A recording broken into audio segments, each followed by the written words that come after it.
Hello everybody and welcome.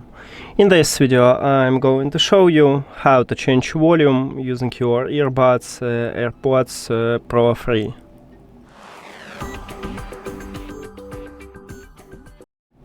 The touch area is located on the sides on your earbuds, so right here and right here we have this touch area. To increase the volume you need to slide up, and to lower the volume you need to slide down. Now let me put it to my ears and we check it. I need to play some song. Now I'm going to slide up, and as you can see at this widget I increase the volume.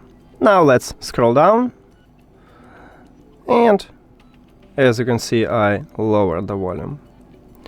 And that's it.